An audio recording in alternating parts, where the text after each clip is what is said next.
It's the most wonderful time of the year. Every Premier League home kit has been released, other than Fulham. So welcome to my Premier League home kits rankings for the 22 to 23 season. If you don't know how this works, I go from 20th to 1st, worst to best. It's the definitive list. Couple of things. A lot of people are asking about the backdrop. The truth behind it is they just fell off the wall. So I can't stand there with just one shirt in the background. But hopefully we're going to have a couple of messy shirts on the wall soon to replace them. Just going to let that stew for a couple of seconds. Moving on. You're teasing me. Just before we get into this list, remember, this is my list. I hate gambling sponsors. It's probably going to be shown because a lot of clubs have gambling sponsors. And a lot of the times they ruin what could be a number one and take it down significantly. So bear that in mind. I hate them. It's my list. You came to watch me talk. You know how I work by this point. But there's a comment section down below for you to comment your thoughts and let me know your list and also how right or wrong you think I am. Also, can we hit 2,500 likes, please, guys?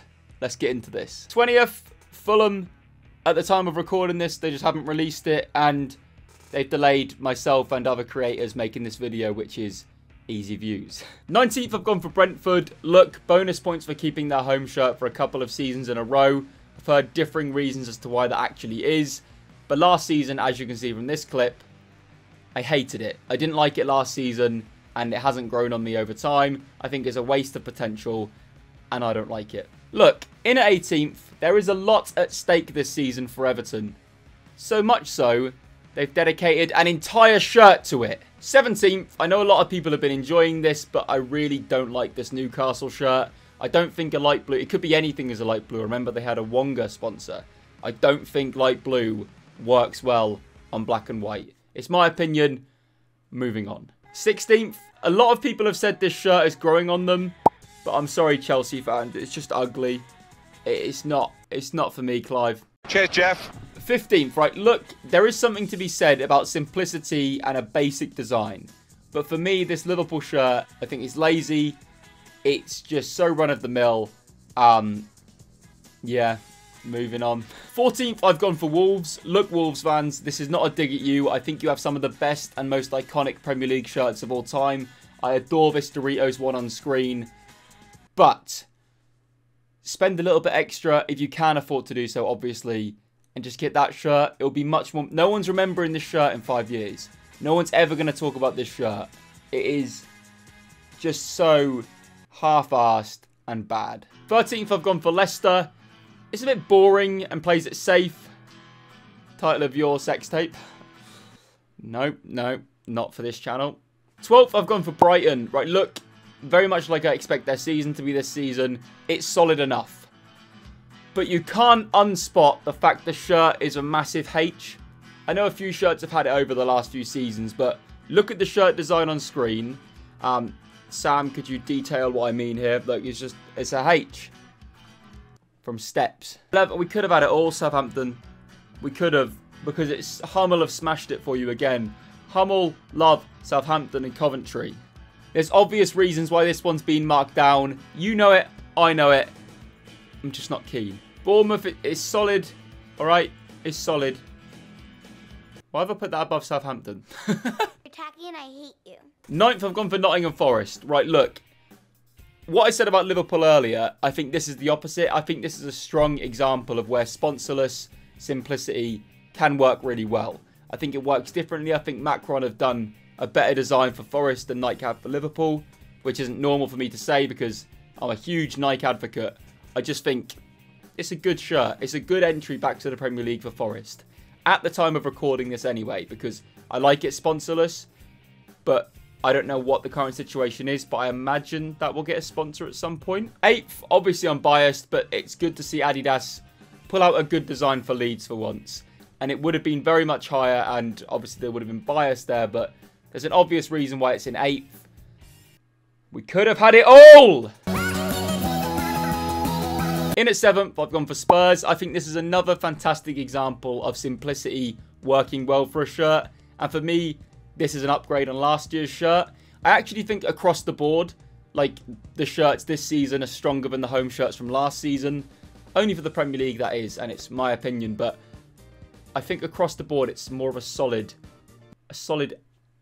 base. Speaking of solid, in at 6th, I've gone for Villa. I know there's been a lot of anti-Castor sentiment recently with a load of other releases, but for me, I think they've done a decent job here for Villa. I think it's a solid Villa home shirt. In at 5th, very much like last season, I'm going with Arsenal. Look, I think the retro attempt and the retro feel is happening across the board a lot now. I think Arsenal's is alright. I think it's 80% of the way there to being fantastic. It's just not quite doing it for me. I think it fuses modern and retro, but it doesn't get there. It's about 80% of the way to me liking it a lot. 4th place, West Ham United. I know what you're thinking. There's a sponsor there, but the beauty of West Ham being in Europe is you can get it without the sponsor. And if you look at it without the sponsor, take everything I said for Forest and magnify it. I think Umbro have smashed it a lot recently with their West Ham shirts, to be honest. But this one in particular, I think is fantastic. And yeah, fair play. 4th place. You'd take that if the title can't be yours. Top 3. Now, these 3 shirts I think are fantastic. And I know I'm a Leeds fan. I gave praise to them last season for their shirts, but this Manchester United shirt is... It's a great... If you look at it without the bias, it's a fantastic shirt. I think Man U... And you can get it in long sleeves as well. You're lucky. You're very, very lucky because Adidas smash it out the park for you. It's a great shirt. Top 2. I reaped a lot of praise on this shirt, but it's not number 1. 2nd is Manchester City. I love this shirt. I've been positive on this shirt ever since I first saw it. And for me, it's going to be one of Man City's most iconic shirts. When you look, I think, like I said before, this shirt with Haaland on the back is going to sell millions. That's the reality of it. Just once again, I regret making videos talking about shirts being investments. No, it's not. It's absolutely not. It's going to be everywhere. It's going to be like Kante in the middle of the park. It's not an investment. Everyone's going to have it. In at number 1, Crystal Palace. Now, I love this Palace home shirt. I love something traditional about a club having a bit of a twist on it. Like, home shirts can be a bit boring sometimes because there's only so much you can do. Whereas with this Palace shirt, they've done the traditional stripes, but not in the normal way. I'm also very aware that Palace fans watching this will be very divided on whether they love it or hate it. But have you seen my collection? They're all shirts people would either love or hate. That's my thing. I love it. It gets me going. It's the people going. Crystal Palace, well played. In at number 1. It's a great shirt. There we go. There is my rankings for the Premier League home kits for the 22-23 season. If you have enjoyed it, be sure to leave a like. Comment your list in the comment section down below. I'm curious to know whether you think I did well or if you think I'm an idiot. And also, if we hit 2,500 likes, I will release an away kit ranking very soon as well. I've been Ellis. I'll see you soon for more away days and more shirt content. Ciao, ciao. Bye.